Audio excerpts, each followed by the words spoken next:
You are listening to KLRN Radio, where liberty and reason still reign.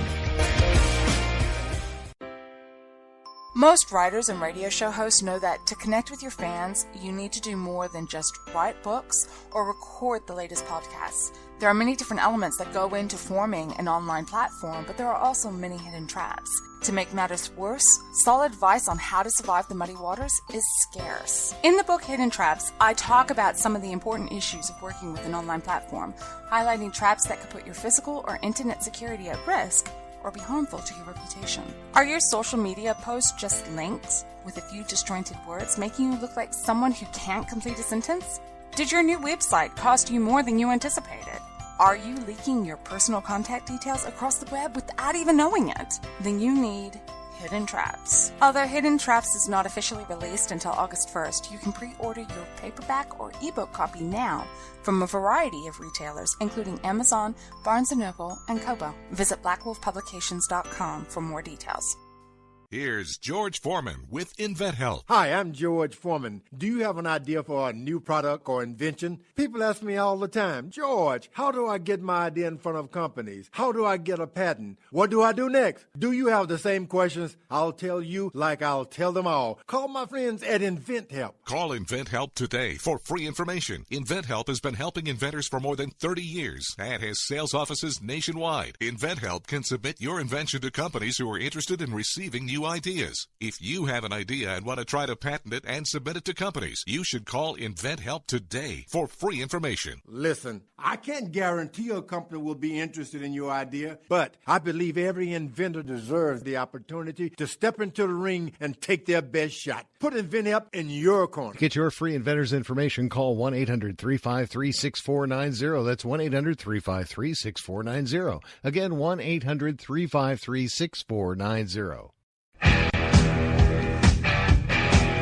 KLRN Radio has advertising rates available. We have rates to fit almost any budget. Contact us at advertising@klrnradio.com.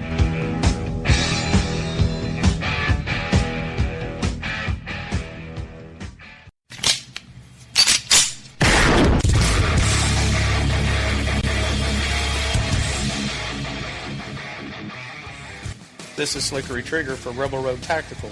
With proper care and feeding, your pistol will be ready when you need it, there to save your life. Shouldn't your gear be that good? Whether you need a holster for comfortable everyday carry or a tough-as-nails holster for your next training course, Rebel Road Tactical has what you need. Check us out on the web at rebelroadtactical.com. Tired of paying outrageous prices for Viagra? Well, we have great news for you. Now you can finally get Viagra at huge discounts. Healthy Man allows you to save up to $500 on Viagra. Why pay U.S. pharmacy prices of $15 per pill or more when you can get Viagra for less than $3 a pill? Call today and get 40 Viagra pills for only $99. This can cost as much as $600 at your local pharmacy. You can't afford not to call us. If you want Viagra at the lowest prices, never pay $15 a pill pharmacy prices again. Get Viagra for less than $3 a pill. Call 1-800-516-7602 today and save up to $500 and get 40 pills for just $99. Healthy Man is fast, easy, and affordable. Operators are waiting at 1-800-516-7602 to take your call right now. Call 1-800-516-7602. That's 1-800-516-7602. Again, 1-800-516-7602. If you're 85 or younger, would you like peace of mind and comfort for your family? We're Final Expense Direct with an urgent message for you. The average funeral today costs over $8,000, but the most you'll get from government benefits is $255. How will your family pay the difference? We can help. Our senior plans start as low as just $1 a day and pay up to $30,000 for a funeral and other final expenses. Peace of mind is easy. There's no medical exam. You'll have lifetime coverage, and your plan can't be canceled as long as you pay your premiums. Call now for free information about our senior plans. Answer a few simple questions and receive approval right on the phone. Plus, call right now and we'll give you a discount prescription card for free. Call 800-553-8687. That's 800-553-8687. Again, 800-553-8687. Pink fluffy unicorns dancing on rain.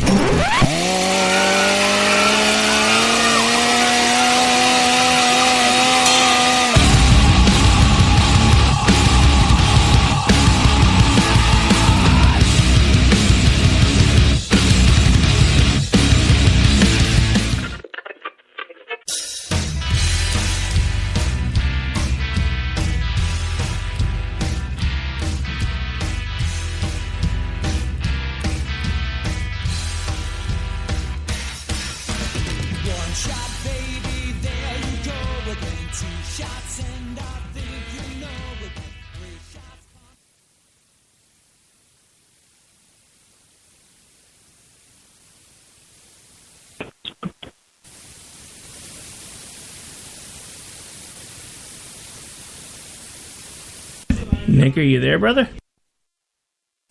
I'm here. All right, were you not able to hear the stuff I was just playing? No. Oh, no. That's weird. You should have been able to hear it. All right, so we're having a bit of a technical issue. So this is Bunny Show with special guest host Nick. I'm going to back myself out because you guys just heard the intro. Nick, take it away. Hey, good evening, everybody. Sorry about that last-minute glitch. Hopefully that will be the last glitch of the show. Greetings. Welcome, everyone, to FOO Bar, One Nation Under FOO.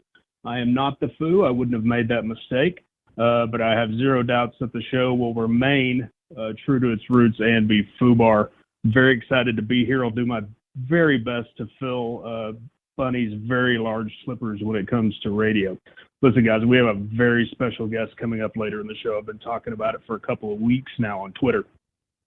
Her name is Carol Roth. You've seen her on Fox. You've seen her on CNBC. For the one or two of you who might watch MSNBC, you've seen her on there and all the other various BC programs. She's a graduate of the Wharton School of Business and owner of one of the greatest Twitter burns in all of history. For those of you who don't remember or who aren't aware of it, I came to know Carol Roth watching Pierce Morgan interact with her on Second Amendment gun rights. When Pierce pointed out to Carol that he missed that part in the Constitution about citizens being armed to the same level as their government is, and she reminded him that that part was right next to the word muskets. And so I was completely enamored with her right away. Continued to follow her over the years, her TV shows, her guest appearances, her blogs, her business advice, all very exciting stuff. I'm really excited to have her, and I hope you all are too. Look, we have a lot to talk about tonight, and please do join the conversation over in the chat room at klrnradio.com. So tonight I want to talk a little bit first about Ben Ray Lujan, Lauren Duca, and of course Rosie, and the war for the scraps that remain of the Democratic Party. So the Democrats have a problem, and they know it. They are a bi-coastal party. So people talk often about the country being bi-coastal. So you have the liberal left coast, you have the liberal northeast, and then a smattering of that in between, but by and large, a largely at least center to center right middle of the country, as we call it, flyover country, of course. So you may remember Tom Perez. So Tom Perez is the head of the DNC. This is different than what Ben Ray Lujan is, okay? Ben Ray Lujan is the guy who's in charge of getting Democrats elected. All right, so Tom Perez last year told the Democrats that there was no place in the Democrat Party for pro-life Democrats. So if you fast forward now to where Ben Ray Lujan's position is, his job is to actually elect Democrats. And what does he say? He says he is going to support pro-life Democrats. And when he says that, that means a lot of things, right? That means we are going to steer money towards those candidates. We are going to pick those candidates to run in districts that are largely held by Republicans. And before we get too far, let me tell you a little bit about Ben Ray Lujan. And I know something about this guy. And I know something about him because he represents my area in the House. So my area is a pretty diverse mixture. On the east side of the district, it's very, very conservative country. It is a 80 to 85% Trump vote type area. The west side is a very energy friendly, very energy heavy area of the state.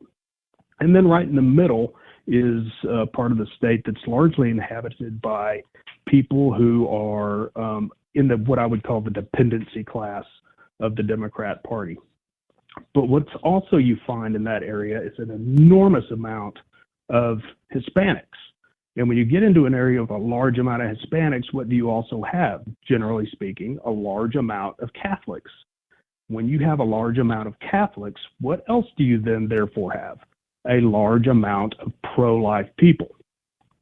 So that's the background on Ben Ray Lujan. This is the party establishment, if you will, saying we need to reach out to the middle of the country. We need to become more mainstream. Well, the coastal feminism wing of the Democrat Party did not like this little bit of an insurrection at all. I mean, how dare they? How dare the Democrat Party support candidates who are in any way opposed to killing the unborn? This is a complete betrayal of one faction of the Democrat Party in favor of another.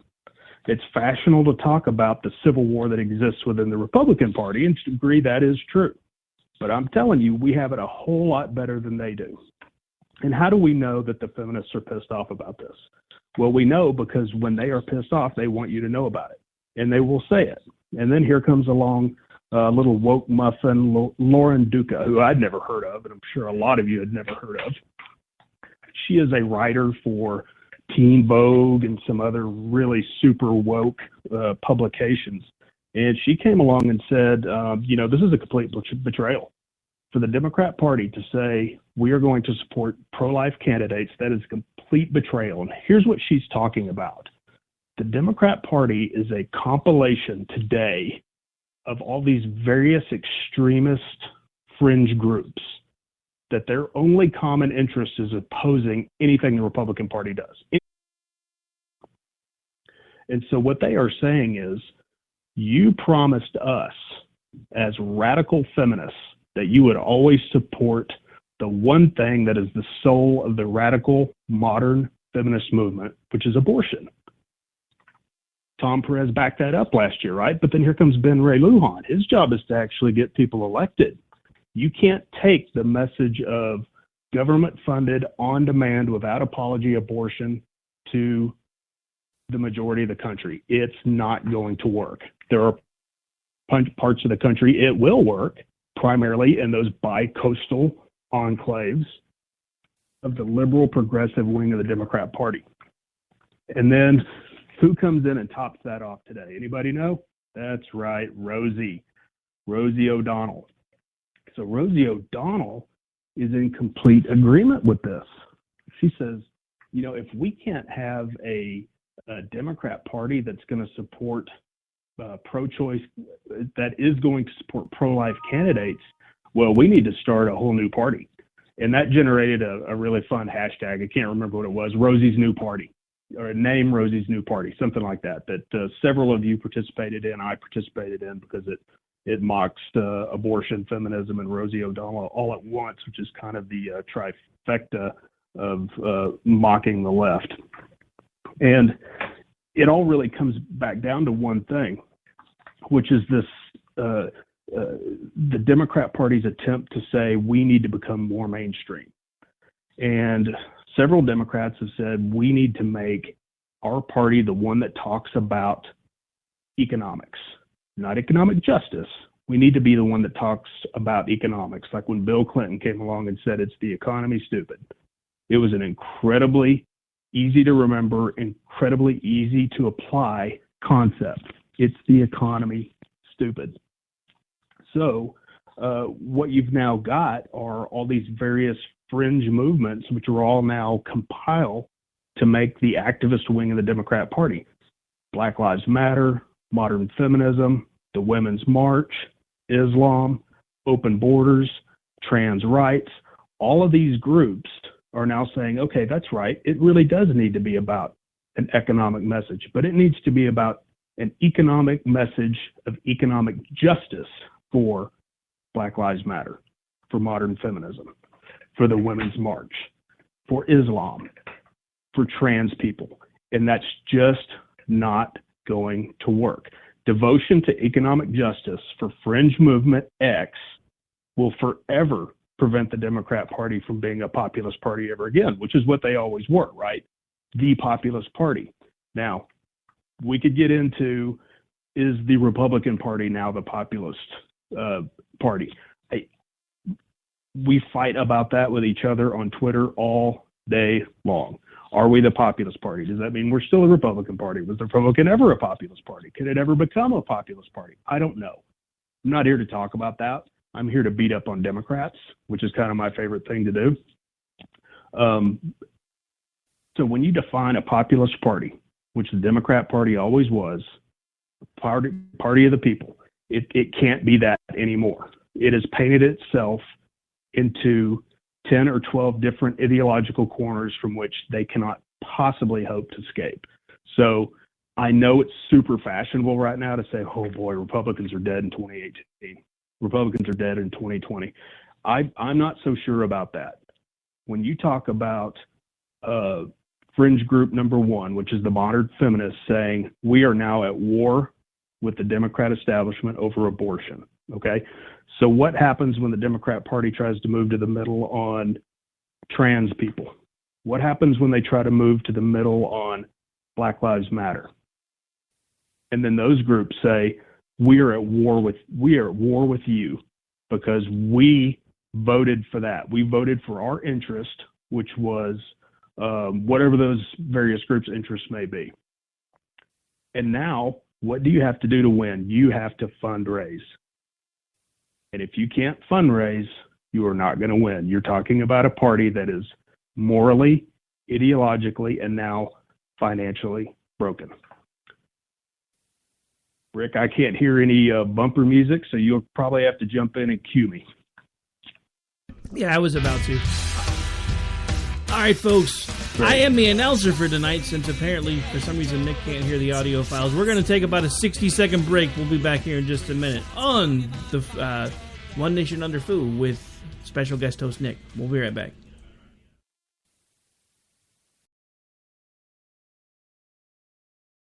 Everyone loves liberty. Our rights come from God, not the government. So why are you letting other people tell you what's best for your health care?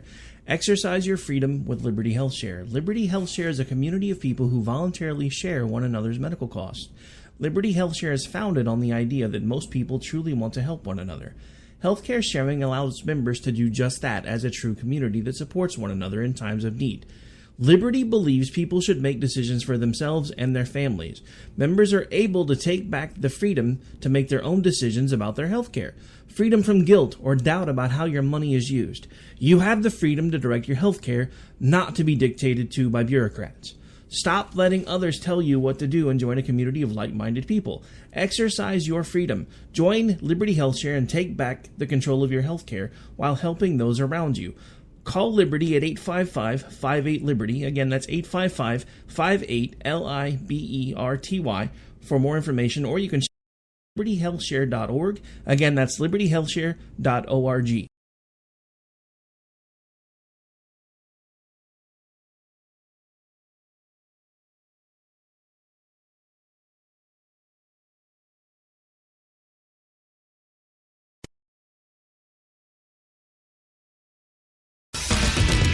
All right, well, I hope you enjoyed that 60 seconds of dead air that was actually supposed to be a commercial. So much for Engineer Monkey back here trying to push all the buttons. All right, Nick, take it away. We're back. We are so dead, Rick.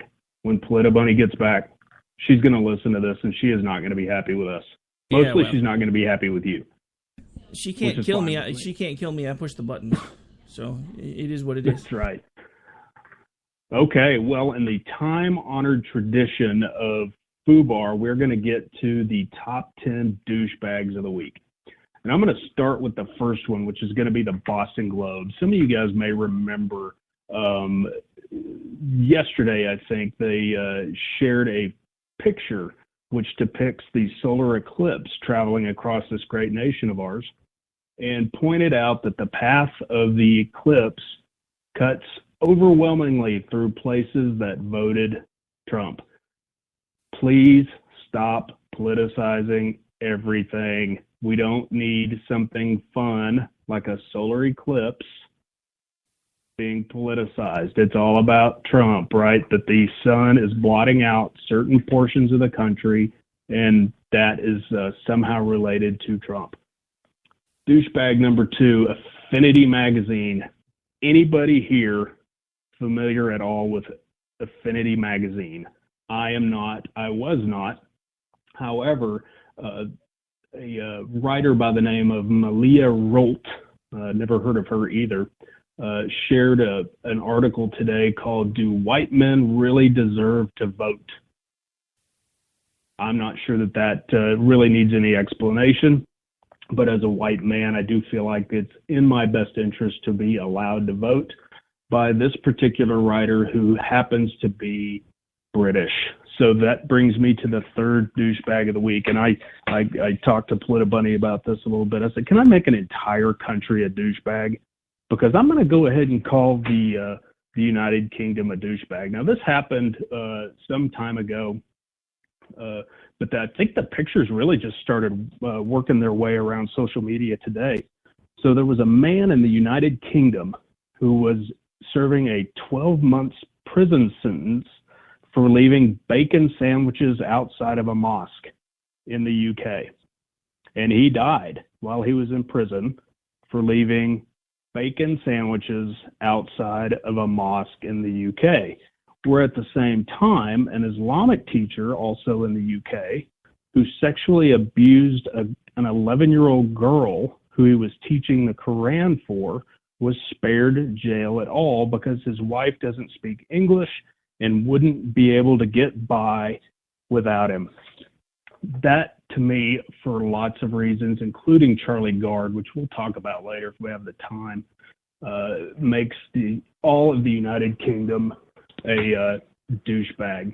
So next douchebag of the week, Chelsea Handler. Chelsea Handler really kind of deserves her own special recurring entry. Like it should be the 5 recurring douchebags of the week and then 10 new ones who deserve it as things come along. So one of the things that Chelsea Handler and some of the other celebridoodles do is that they will read a HuffPo headline, quote tweet it, and talk about how completely outraged they were. So what Chelsea did was she was commenting on Republican healthcare legislation and said, in short, the president actively trying to sabotage the only healthcare system in place that would result in deaths. So I'm not sure what she was after there, but the point to today's celebrity Hollywood left is to be the first to market with some kind of outrageous hot take. And in her case, she was in such a hurry to be outraged that she led to a mysteriously hilarious typo. I'm going to go to the next douchebag of the week, was actually sent to me by one of my followers. This one is from an account that I assume is just like one of us. And it was a tweet that said, "Get it through your heads, white people. We are the discriminating monsters, not anyone else." And here's what really kind of adds to the douchebagginess of this. They did that thing, you know, where they put the little hand clap in between every single word. I don't know what that's supposed to add. I don't know if that means when you read it, you're all supposed to clap and chant along. I don't understand what those claps mean. We talked already about Lauren Duca and her betrayal, so she automatically gets douchebag of the week, but really she represents all of feminism and granting them the status of permanent douchebag, where she quote tweets The Hill talking about the Democrat chairman willing to fund candidates who oppose abortion rights, and she says this is a betrayal of every woman who has ever supported the Democratic Party. So boo-hoo for them, right? All right, so your next douchebag of the week, this one really made the rounds this morning. It was James Hamblin, another blue check warrior who I have never heard of. He had the admittedly unpopular idea of everyone eating beans instead of beef in order for the United States to meet climate change goals. Number one, I hate beans. I'm not going to eat beans. You could find me starving on a desert island. I am not going to eat beans. I'm not giving up my beef. I'm not doing it for climate change. I'm not doing it for much anything. I might do it for Kate Upton. If Kate said, you and me, buddy, we will be together forever, but you have to give up beef. Done. I give up the beef. But if somebody comes to me and says, you need to give up beef in order to prevent a 1 degree change of temperature over the next 65 years, I'm probably going to weigh the two things there, and I'm going to stick with eating beef. Moving on to the next one, the New York Times, another one of those ones that likes to end up on the douchebag list. So I was reading through a couple of stories today about the IT worker's arrest, right? Debbie Wasserman Schultz's IT guy and his family. This story is getting interesting. I've been kind of following it on the fringes because I'm in the IT world. My first question was, why does anybody in the house have their own IT staff? Still haven't really kind of figured that one out, haven't worked through it. But I was reading some stories on those, and I found a New York Times headline. And what was the New York Times headline? And in fairness, the story does actually give some actual facts about the arrest. But what was the headline? Trump fuels intrigue surrounding former IT workers' arrest. Well, my God, Trump did it. So it wasn't, this is an outrageous story. This wasn't, you're going to have to read this. This wasn't IT person who served 14 House Democrats arrested creating intriguing story. No, this was, we have to grab the New York Times reader and say, Trump fuels something, anything, and that's what it was. A couple more douchebags of the week. It may be 9, it may be 11, it may average out to 10. I don't know. I'll let you guys count and point all of my errors out to me on Twitter later tonight and tomorrow and whenever time may be most convenient to you. Next one came out of apparently a fairly popular Australian news source, and this isn't a super old story, but the headline is, not all men who have sex with men are gay. These guys do it for a very different reason. It does. It does. If you have sex with, if you're a man and you have sex with another man, that makes you gay. I don't care. Do it. You want to be gay, be gay. But don't say that it's not when it clearly is. And then finally, the last douchebag of the week is Lisa Bloom. Okay, so this is one of those names that I've kind of heard on for some time, but she did a very long thread about her work as a civil rights lawyer. And she says, I'm a civil rights lawyer. Every day my team fights real civil battles for women, people of color, LGBT folks. And then says, whites, ? Please. So my question to that is are there no white LGBT folks? Are there no female whites? I'm just saying maybe if you're a lawyer, you might not pare down your market so much. I think you should probably be a little more inclusive, right? Isn't that the word that we're supposed to use? Be inclusive about all of the people you're going to represent. So if there's some douchebags that I missed, drop them into the chat room, tweet them out. More importantly, the next time I'm guest hosting for FOO, which may be never, when I ask you all to send me the top 10 douchebags and nominations, maybe not fill my TL full of smart alecky response. In fairness, that's exactly what I do every week when Sam asks. All right, I think we're up for another break, Rick. Is that right? Yep, it is about that time, sir. It looks like your guest just chimed in, so we'll be taking a quick break. Back in about 3 minutes, we'll have your guest on then. This is One Nation Under FOO with special guest host Nick. We'll be right back. One shot, baby, there you go again. 2 shots, and I think you know again. 3 shots, come, you might find your daddy gone.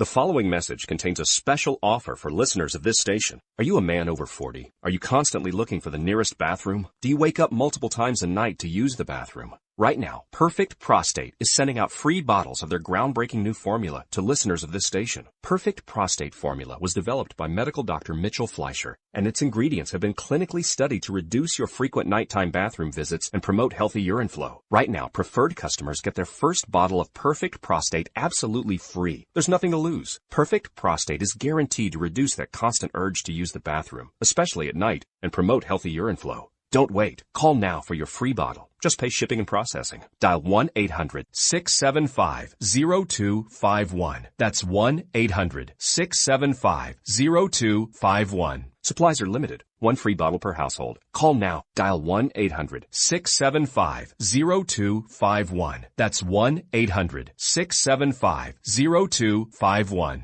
Tired of paying outrageous prices for Viagra? Well, we have great news for you. Now you can finally get Viagra at huge discounts. Healthy Man allows you to save up to $500 on Viagra. Why pay U.S. pharmacy prices of $15 per pill or more when you can get Viagra for less than $3 a pill? Call today and get 40 Viagra pills for only $99. This can cost as much as $600 at your local pharmacy. You can't afford not to call us. If you want Viagra at the lowest prices, never pay $15 a pill pharmacy prices again. Get Viagra for less than $3 a pill. Call 1-800-516-7602 today and save up to $500 and get 40 pills for just $99. Healthy Man is fast, easy, and affordable. Operators are waiting at 1-800-516-7602 to take your call right now. Call 1-800-516-7602. That's 1-800-516-7602. Again, 1-800-516-7602. Every day, the men and women of the United States Marine Corps stand ready to defend the American way of life. The few, the proud, the Marines. Hey folks, I want to introduce you to a friend of mine, Dr. Richard Harden. We are on the same mission, which is waking up America. We just have different paths. So stay tuned for some information on how you can keep up with Richard and all his work. Visit Richard's website at raharden.com. That's the World Wide Web at RAHARDIN.com. At his website, you can see a summary of the 6 books he has written, where purchases may be made. He also has a link to 18 videos on YouTube and several blogs about Christian beliefs. If you prefer, visit Amazon.com/Kindle and type in Richard Harden to see and purchase his books. Everyone loves liberty. Our rights come from God, not the government. So why are you letting other people tell you what's best for your health care? Exercise your freedom with Liberty Health Share. Liberty Health Share is a community of people who voluntarily share one another's medical costs. Liberty Health Share is founded on the idea that most people truly want to help one another. Healthcare sharing allows members to do just that as a true community that supports one another in times of need. Liberty believes people should make decisions for themselves and their families. Members are able to take back the freedom to make their own decisions about their health care. Freedom from guilt or doubt about how your money is used. You have the freedom to direct your health care, not to be dictated to by bureaucrats. Stop letting others tell you what to do and join a community of like-minded people. Exercise your freedom. Join Liberty Health Share and take back the control of your health care while helping those around you. Call Liberty at 855-58-LIBERTY. Again, that's 855-58-LIBERTY for more information, or you can check them out at libertyhealthshare.org. Again, that's libertyhealthshare.org.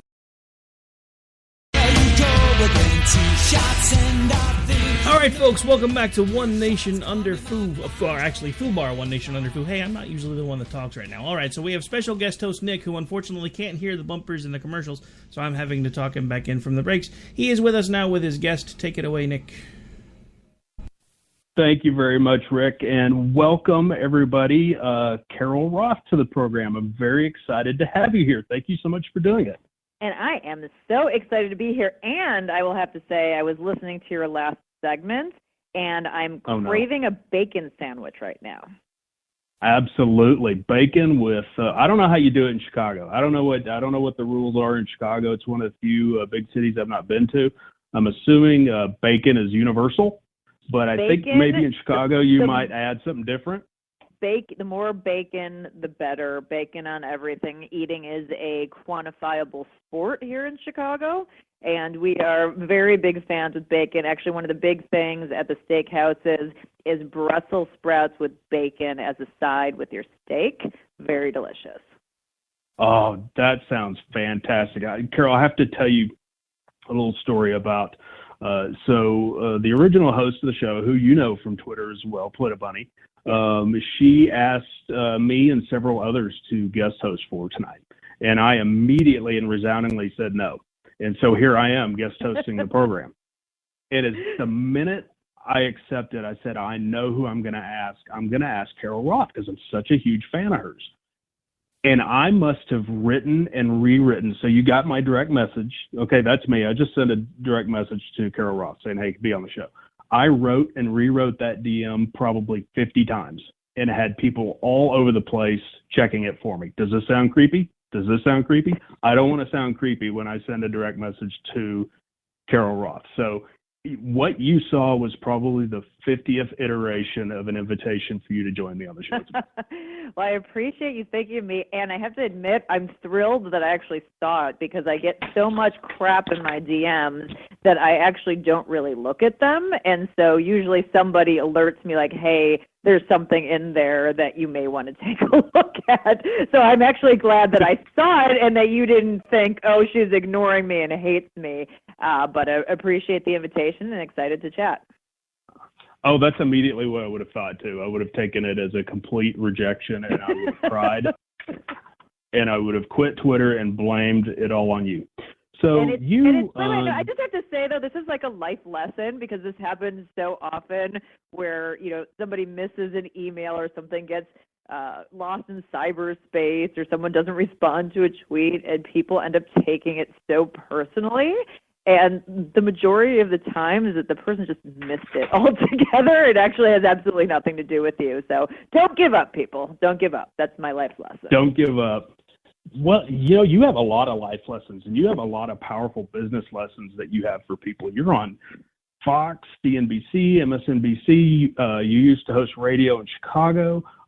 You had a fantastic TV show, which was one of my top 3 favorites. So America's Greatest Makers, The Profit, Shark Tank. Those are 3 of my favorite shows because I just love entrepreneurship and everything about it. I used to teach a college class in entrepreneurship and small business management to undergraduate students. And I always led those classes off with one question. And it would take the entire night to answer that question. And that is, in your opinion, are leaders born or are they made? So it's an interesting question. I've heard different permutations. Is the entrepreneur born or made? Is the leader born or made? I think the entrepreneur question is a little bit easier to answer.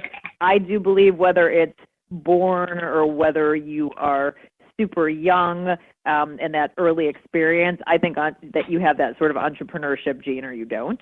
There are just certain people who are suited to be Santa Claus, and there are other people who are suited to be the elves, and one has the vision, one does the execution, and both are really important to execute Christmas, but you need them both. So I think on the entrepreneur side, it's a little bit more clear.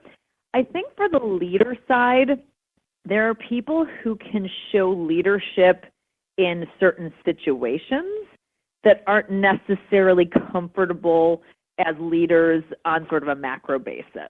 So you have people who, kind of lead all the time. There are people who end up leading in a really specific niche or situation. And then there are people who are just, followers or, what nothing to do with leadership or, sit and hide in a corner for their life. And so I think that, again, that's really formed at an early age on the spectrum. If you want to hide or if you're somebody who's going to always be a leader, but that middle part is the part that I think can be cultivated, where people who have a certain passion or whose feet are put to the fire, I think that situational leadership can be cultivated. Is it true then that kid who is out with the lemonade stand or the cookie stand, would it be true then that kid is more inclined to grow up to be an entrepreneur than one that 100%. didn't? 100%. If you go and let's put it this way, they're more inclined to be a successful entrepreneur. We have plenty of entrepreneurs in this country who aren't really that entrepreneurial and don't have successful businesses, unfortunately, something that I work every day to change. But if you look at like the most successful entrepreneurs, if you look at the Warren Buffetts of the world, if you look at the Mark Cubans of the world, or the semi-successful entrepreneurs like myself, those are the kids who were out, like myself, selling things, hustling, really with a passion. And I think that if you have that interest in that mentality, that's definitely either, whether you want to call it born or cultivated by really early experiences, definitely sets you up for success. Well, you've done something kind of unique, right? You've turned entrepreneurship into your entrepreneurial pursuit. It's amazing how that happens, right? It's like a cluster or something like that, a circular reference in an Excel file. Yeah. It's definitely. Go ahead, please. No, I was going to say it's. You asked the question. Let me answer your question specifically. Oh, okay. So you mentioned in your last response, and you said about one of the things that you do is you go in and change bad business habits, or not. Let's say you change business habits. So, in your experience, what would you say is the most common thing small business owners do that they think is right, but it's not? Oh my God, how much time do we have for this program? I think that one of the key things that small business owners really neglect is their existing customer base. I think that existing customers can tell you so much information and can do so much for a company. So especially in the era that we're in now, if you have people who are your core customers, who love you, who love your products and services, and really have that permission, you have their permission to continue to talk to them, you should be in there on a daily basis figuring out what other business you can do with them. So can you sell to them more frequently? Can you upsell them additional products and services? And, oh, by the way, since people tend to hang out with people that are a lot like themselves, do they know other people who would like your products and services? What most businesses tend to do, and I won't mention cable companies or anything like that, whether they're big or small, is they ignore their existing customers. They say, okay, well, we got these guys in, and so now I'm going to go out and try and find somebody new. And I'm just going to spray and pray, basically, and hope that some of these people are interested in my business. And so instead of really honing in on what you have and saying this has worked before, how can we use this and leverage this to grow, they completely abandon what's worked and then try and go out and find the new customers. So then you're potentially losing existing customers, not growing with those customers, and then you have to replace them and continue to find new ones. And it ends up being a losing cycle. So that's something I preach a lot. Is that a function of, as an organization grows, is that a function of the original owners being physically too far separated from their customers, or is that more a symptom of maybe somebody being too aggressive? I think it's probably in most cases the former, and then with a twist. So maybe they're too far separated, or frankly, they're just overwhelmed. I mean, the fact of the matter is we have 28 million small businesses in our country. Of those 28 million, only 6 million of them even have employees. So 22 of the 28 million are solopreneurs. And just for context, we only have 15,000. We have less than 15,000 big businesses. So it's like really the majority of businesses are one person trying to do everything. And when you're one person trying to do everything, or if you break out of that barrier and you're hiring your first couple of people, you're doing so many things. You're not really thinking about anything. You're not being strategic. You're not really working on the long-term vision for your business. You're just trying to get that business going and running and keeping it running every single day. And I think that focus and that mentality on the doing rather than the planning and how do I grow and how do I systematize is what really prevents a lot of these businesses from growing. Right, systematizing, that's a hugely important thing, building a sustainable process that will last. And one of those things that a process requires, not just to be built, but to be sustainable, is selecting great people as you grow. And the hiring process has always fascinated me. It's for, absolutely horrendous. You know what, though? I love it. I really do. And, one of the things I always do, I always test for knowledge, skills, abilities. Can they actually do the job? But one of the things I always build my questions around is I want to determine if this is a good person. Is this somebody who will get along with other people in the organization? Is this somebody who will take care of my customer? Is this somebody who's going to gossip about me behind my back to other people rather than approaching me and saying, hey, I think this process is broken? So, and not only behind your back, but on Twitter to everybody in the entire universe. Right. So that's what people do these days. Right. So are there 2 or 3 just foundational questions, in your opinion, that anybody listening to this show right now, anybody who might read it later, it doesn't matter what industry they work in retail, they work in wholesale, it doesn't matter, they work in IT, it doesn't matter what it is. What are the 2 or 3 things every hiring manager should ask potential candidates at every interview? Yeah, so I'm going to give you the first one as I'm going to give them both as contextual questions, because I don't necessarily think that you would phrase it the same depending on your organization. But I think that if I could kind of take what you said and put it in a bow, you have to ask one or more questions that test for values instead of skills. That everybody is so focused on, does this person's resume have experience in, A, B, and C? And if you have a highly technical position, okay, fine, I understand that. But for most positions, you can actually learn a lot of the skills or the industry, or take perspectives and shift them. But you can't teach somebody to care. So you have to ask whatever questions are important to your organization that show that they care. That's the first one. The second one that you have to ask is a question that, if you're going to test for both skills and also for the truth on the other side, that actually puts that work into practice so you can see if the person does it. So for me, I've had, when I was in investment banking, people who would tell me that they knew how to build models in Microsoft Excel. And so I'd ask them to tell me the formulas for some pretty basic things. And most of the time they couldn't tell me it, which says, okay, you really have absolutely no idea how to use Microsoft Excel. That's a pretty big thing to claim and not being able to back up, right? Like, that's never going to come up. Like, economic modeling is never going to come up in people banking. do all kinds of crazy things. I mean, I do that on the proofreading side too, where I'll give somebody a couple paragraphs of copy, and I'll ask them, what the grammar mistakes are if I'm testing for their ability to write. But yeah, no, people say all kinds of amazing things on resumes.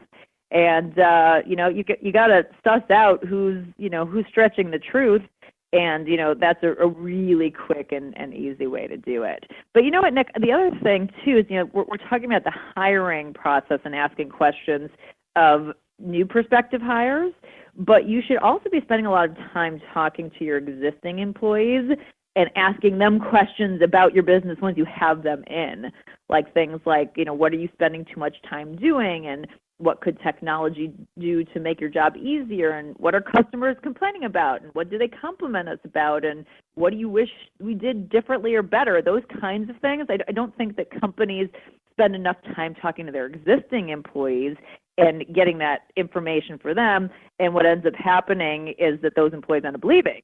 So if you're able to retain employees, then maybe you don't have to hire as many of them. Right. That's a great point about, so I like to do that during quarterly and annual reviews. So it's not just me telling you, here's what I think you're doing. It's also, what do you think I'm doing? And interacting with, like, if you're in me and you're in IT, going and talking to your operations people and saying, what's driving everybody crazy? And what can we do to fix it? So You talked a moment ago about testing for the truth, and you have something that covers that, and it's called the spinach in your teeth philosophy. And so I wonder if you would mind sharing with the group here what the spinach in your teeth philosophy is and does. Yeah, so it's just basically the way I live my life, and it comes from the concept that if you eat spinach or really any sort of vegetable or wonderful salad, that it always ends up stuck in your teeth. And for whatever reason, most people won't say anything to you. They feel like they're pointing something out that's going to make you mad or make you uncomfortable, so they want to get around the uncomfortable conversation. And then what happens is you end up walking around looking like a complete moron. So if you have an important client meeting or a job interview or a date or whatever it is that's going on in your life, somebody could have saved you that aggravation or looking foolish, but they didn't want to have that uncomfortable conversation. So the philosophy is all about having uncomfortable conversations, or in some cases tough love conversations, with the understanding that that's actually really meant to help people, and it's far more helpful to point these things out and then not let people go on their day doing something that they wouldn't want to be doing than to just skirt that uncomfortable situation. How do you lead into that? How do you set someone up for, what's the best way to set someone up for an uncomfortable conversation?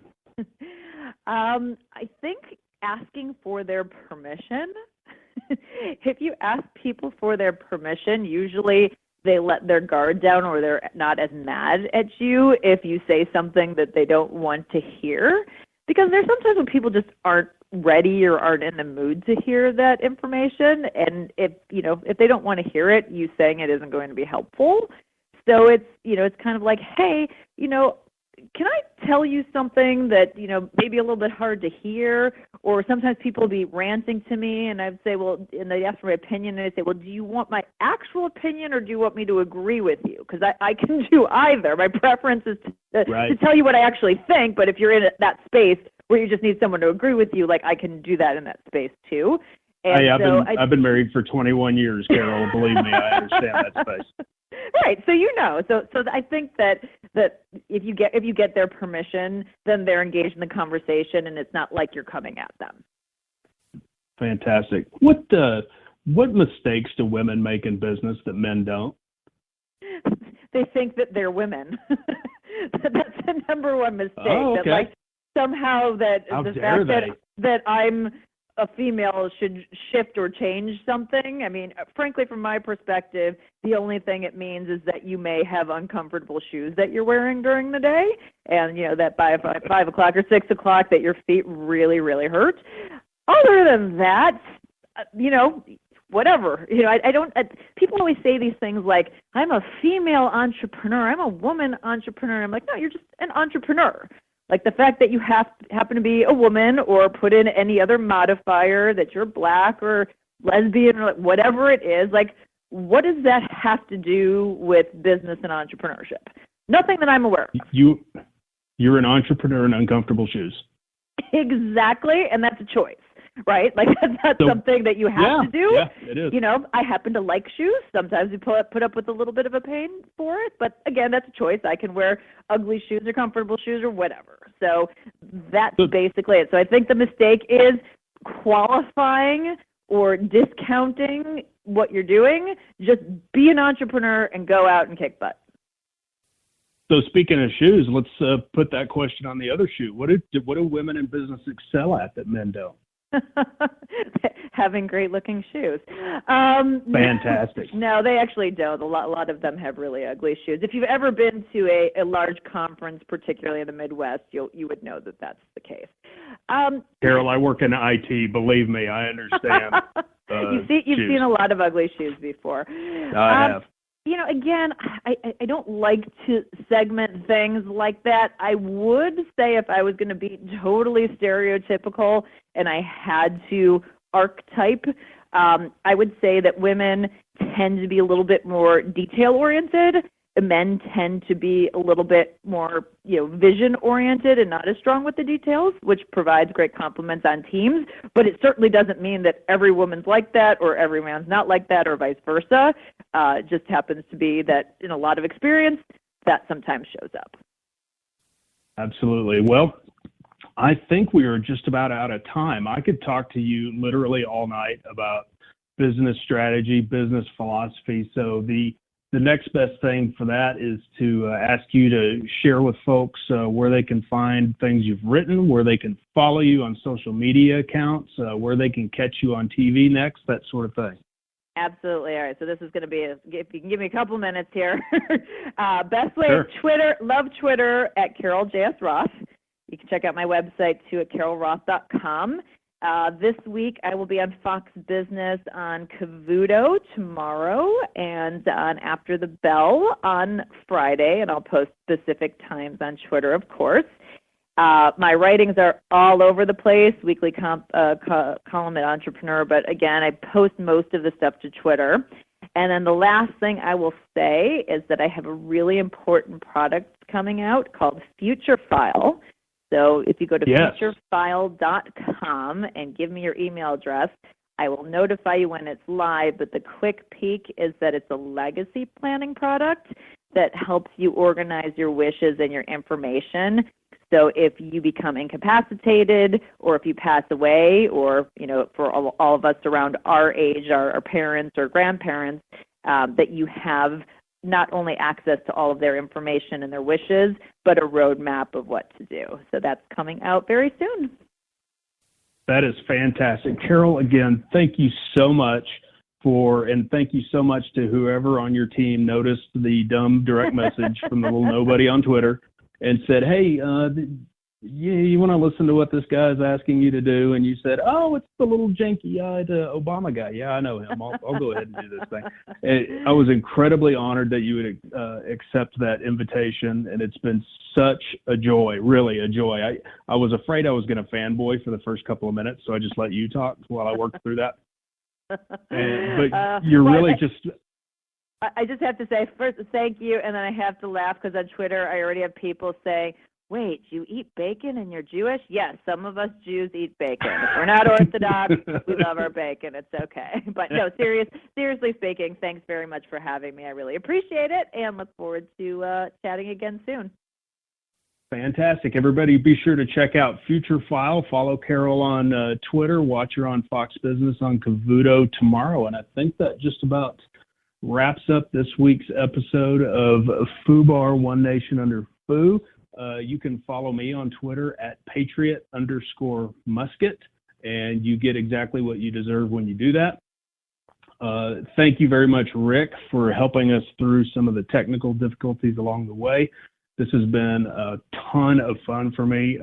Thank you, Politibunny, for asking me to do this. When I say asking, I mean forcing me to do this. That's how she rolls. It's been an enormous honor. I think we're all in awe of Politibunny and what she has built. All right, well, since he can't hear the outro, that's going to do it for this particular episode of FOOBAR, One Nation Under FOO. As far as I know, I think she's back next week, but I don't remember. I'll have to check the calendar. And I want to thank Nick for sitting in and also his guest. That is going to do it for tonight's episode, folks. The Conservative Curmudgeon Radio Show is up next, but G has just called in and basically said he's swamped at the day job, so it will be a replay. Jess's POV should be live up next, and then after that, I will be back with you later tonight for America Off the Rails, the show that I'm actually supposed to be talking on. And we will see you guys when we see you. Take care. God bless. 20 shots and I think you know it. 3 shots come, you might find your daddy gone.